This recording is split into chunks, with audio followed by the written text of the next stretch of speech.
ഈ സമുദ്രത്തിന് മുകളിലൂടെ പോകുന്ന വിമാനങ്ങൾ, കപ്പലുകൾ എല്ലാം അപ്രതീക്ഷമാകുന്നു. പറഞ്ഞുവരുന്നത്, വടക്കൻ അറ്റ്ലാന്റിക് സമുദ്രത്തിൽ സ്ഥിതി ചെയ്യുന്ന ഒരു ഭാഗമാണ് ബെർമുഡ ട്രയാങ്കിൾ.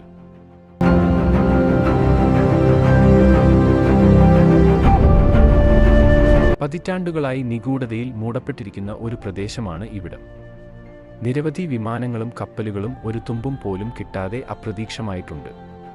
ഈ പ്രദേശം ത്രികോണ ആകൃതിയിൽ തിരിച്ചിട്ടുണ്ട്. ഏകദേശം 5 ലക്ഷം ചതുരശ്ര മൈൽ വിസ്തൃതിയുണ്ട് ബെർമുഡയ്ക്ക്. ഇവിടെ നിന്നും ആദ്യമായി റിപ്പോർട്ട് ചെയ്യപ്പെട്ട സംഭവം 1945 ആണ്. ഒരു പരിശീലനത്തിനു വേണ്ടി വന്ന 5 US navy DBM Avenger torpedo ബോംബറുകൾ അപ്രത്യക്ഷമാവുകയും തുടർന്ന് അന്വേഷണത്തിനായി അയച്ച ഒരു തിരയൽ വിമാനം അപ്രത്യക്ഷമാവുകയും ചെയ്തു. അതിനുശേഷം വാണിജ്യ വിമാനങ്ങൾ, ചരക്ക് കപ്പലുകൾ, വിനോദ കപ്പലുകൾ തുടങ്ങിയവയെല്ലാം അപ്രതീക്ഷമായി. ഇതിന്റെ കാരണമായി ചില കാര്യങ്ങൾ നിരത്തി. കാന്തിക അപാകതകൾ എന്നിവയുൾപ്പെടെയുള്ള വിചിത്രമായ സംഭവങ്ങളെ വിശദീകരിക്കാൻ നിരവധി സിദ്ധാന്തങ്ങൾ നിർദ്ദേശിക്കപ്പെട്ടിട്ടുണ്ട്.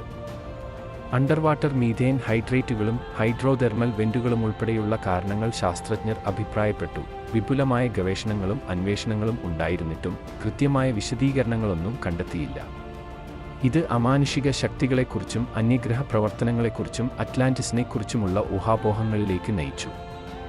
ഇതിനെക്കുറിച്ചുള്ള പുസ്തകങ്ങളും സിനിമകളും ഡോക്യുമെന്ററികളും പുറത്തിറങ്ങി.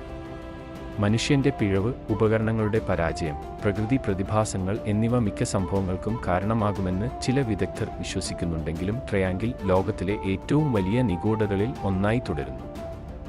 ഇതുവരെ 50ഓളം കപ്പലുകളും 20ഓളം വിമാനങ്ങളും ഇവിടെ വച്ചു അപ്രതീക്ഷിതമായിട്ടുണ്ട്.